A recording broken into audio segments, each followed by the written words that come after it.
Alléluia. Que le nom du Seigneur soit béni. Que le nom du Seigneur soit glorifié. Que le nom du Seigneur soit célébré.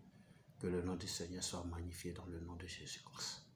Lui qui nous donne l'opportunité de nous retrouver encore ce jour à sa table, à ses pieds, pour recevoir enseignement, instruction de sa part. Nous l'élevons et nous le bénissons au-delà de toute pensée dans le nom puissant de Jésus. Bien-aimé, merci de te connecter en moi. Merci de prendre plaisir à me suivre encore ce jour. Merci de t'associer avec moi à la table du Seigneur. Prions que le Seigneur nous donne de recevoir pleinement de lui, de recevoir le meilleur de lui, qu'il bénisse ces instants, qu'il soit avec nous, qu'il nous mette à l'abri de toute distraction, de tout vagabondage d'idées, de tout ce qui pourrait nous empêcher de recevoir tout ce dont nous avons besoin en ce jour au travers de sa parole dans le nom de Jésus-Christ. Nous voulons poursuivre notre enseignement et notre série de vidéos sur le combat spirituel. Dans la dernière vidéo, il a été question des différents noms du diable. Il a été question de son organisation. Et il y avait toujours des autorités, des dominations, des princes, des ténèbres et autres, tout ça. Il y avait beaucoup de noms. Vraiment, c'était des démons qui règnent, qui dominent un territoire et autres. Aujourd'hui, nous allons voir les armes et les stratégies du diable. Et vous devez comprendre que Jésus nous montre que Satan est bien armé. Alléluia. Quand nous lisons dans Luc 11, le verset 21 au verset 22, nous découvrons que Satan, il est bien armé. Alléluia. Il dit, lorsqu'un homme fort est bien armé, garde sa maison. Lorsqu'un homme fort est bien armé, garde sa maison, ce qu'il possède est en sûreté.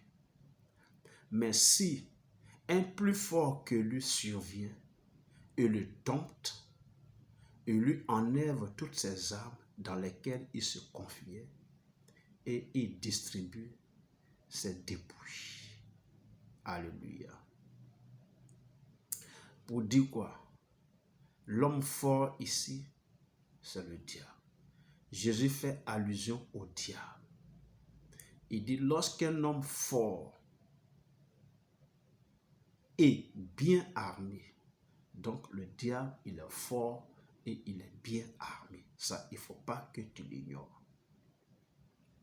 Donc, pour pouvoir vaincre le diable, il faut être plus fort que lui. C'est là il dit, mais si un plus fort que lui survient et le dompte, amen. Donc, il faut être plus fort que le diable pour venir, pour le dompter. Alléluia. Certains de ces armes ne sont pas, c'est-à-dire de façon nommément mentionnées dans la Bible, mais en lisant attentivement la Bible, nous pouvons révéler plusieurs armes et stratégies de l'ennemi. Alléluia. Amen. Les armes que le diable utilise, c'est des armes spirituelles. Parce que lui-même, il est un être spirituel. Ce n'est pas des armes physiques qu'il utilise. Ce n'est pas le pistolet qui tend sur nous. Ce n'est pas l'épée, le couteau qu'il a en main pour nous effrayer. Alléluia. Mais c'est des armes spirituelles. Donc c'est des armes très souvent auxquelles on ne fait pas beaucoup attention. La première arme à laquelle je vais faire allusion, c'est le déguisement. Le déguisement, c'est quoi? C'est cacher sa vraie face. C'est changer de forme.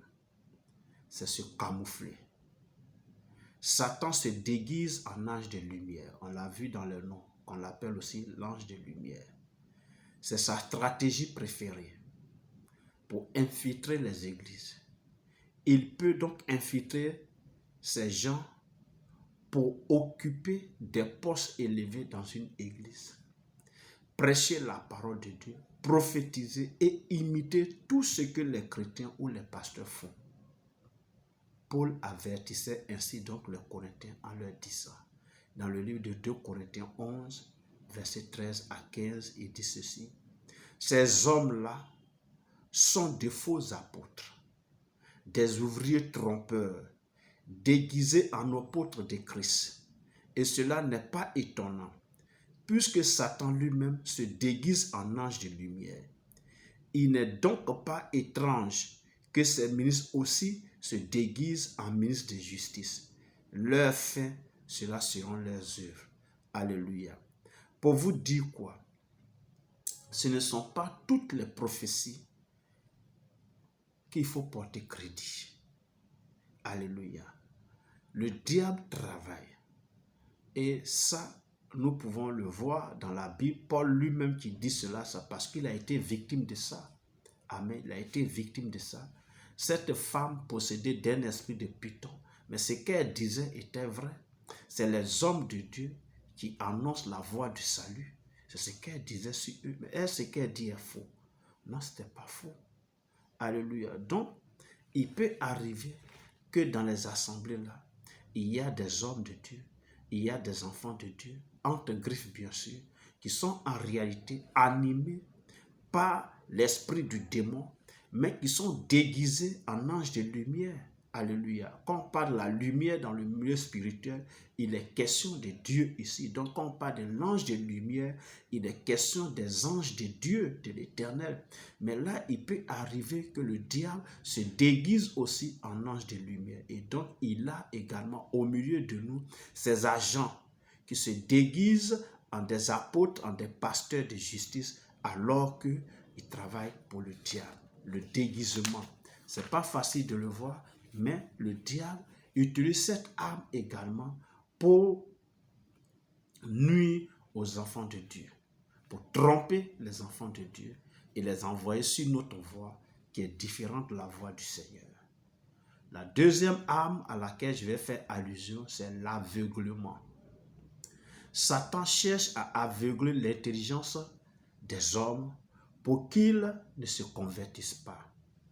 Et Paul le disait également aux Corinthiens dans le livre de 2 Corinthiens 4, versets 3 à 4, il dit « Si notre évangile est encore voilé, il est voilé pour ceux qui périssent, pour les incrédules dont le Dieu de ce siècle a aveuglé l'intelligence, afin qu'ils ne vissent pas briller la splendeur de l'évangile de la gloire de Christ qui est l'image de Dieu. » Alléluia. L'œuvre de l'aveuglement ne se limite pas seulement aux non-chrétiens. Même certains chrétiens peuvent être aveuglés. Jean le dit si bien dans le livre de 1 Jean 2, verset 11, il dit « Mais celui qui est son frère est dans les ténèbres. Il marche dans les ténèbres et il ne sait où il va, parce que les ténèbres ont aveuglé ses yeux. » Alléluia. Parce que tu ne peux pas être chrétien et haïr ton frère qui est aussi chrétien. Alléluia. Si la haine d'un frère est dans ton cœur, alors tu n'es plus chrétien. Tu es aveuglé. Tu ne comprends pas la parole de Dieu. La lumière ne t'éclaire pas. Alléluia. Voilà, donc il y a l'aveuglement. L'aveuglement, c'est rendre quelqu'un aveugle, l'empêcher de voir, l'empêcher de connaître. Parce que quand tu vois, tu connais, tu sais ce que c'est. Alors on t'empêche de le voir. Alléluia. Donc tu es voilé. C'est-à-dire les yeux de ton cœur sont voilés. Tu ne vois rien. Alléluia. Tu es donc aveugle. Et le diable utilise beaucoup cette arme-là pour empêcher les gens de voir la réalité de certaines choses, la réalité de certaines choses spirituelles notamment. Alléluia. La troisième arme, c'est la séduction. La séduction, c'est l'action de séduire, de corrompre, de détourner quelqu'un du bien et le pousser à faire le mal. Séduire. Dans le livre d'Apocalypse 12, verset 9, il est dit « Et il fut précipité, le grand dragon, le serpent ancien, appelé le diable et Satan, celui qui séduit toute la terre, il fut précipité sur la terre et ses anges furent précipités avec lui. C'est lui qui séduit. Le diable utilise donc plusieurs moyens de séduction tels que les richesses, la beauté et les paroles doucereuses et l'habillement. Ils utilisent ces choses-là pour séduire les enfants de Dieu. Alléluia. Oui, il le fait. Et Matthieu 13, 22 le dit si bien. Celui qui a reçu la semence parmi les épines, c'est celui qui entend la parole, mais en qui les soucis du siècle et la séduction des richesses étouffent cette parole et la rendent infructueuse. Alléluia. Parce que tu es tellement préoccupé à gagner l'argent, à avoir les meilleurs postes du travail ici, à occuper les postes les plus élevés, qu'à la fin, la parole de Dieu même que tu reçois, notamment cette parole qui dit de se contenter de ce que nous avons et qu'à chaque jour suffit sa peine, n'est plus la tienne. La parole de Dieu qui dit par exemple de rechercher premièrement la justice et le royaume des cieux et toutes ces choses vous seront données par-dessus tout, n'est plus la tienne, n'est-ce pas? Parce que tu es séduit par les richesses de ce monde, tu es séduit à gagner beaucoup d'argent, à engranger beaucoup d'argent et cela véritablement t'aveugle à la limite. Alléluia. Donc vous allez voir que la séduction même crée l'aveuglement. Alléluia. Satan utilise donc également les fausses doctrines pour séduire les nouveaux chrétiens.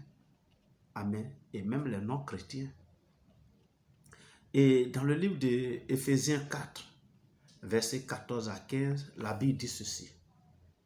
Afin que nous ne soyons plus des enfants flottants et emportés à tout vent de doctrine, par la tromperie des hommes, par leur ruse dont les moyens de séduction, mais que, professant la vérité dans la charité, nous croissions à tous égards en celui qui est le chef, Christ. Alléluia. Donc, pour ne pas que nous soyons ballottés à tout vent de doctrine par la tromperie des hommes. Alléluia. Donc, il y a des fausses doctrines qui sont enseignées. Alléluia. Et il faut faire beaucoup attention à cela.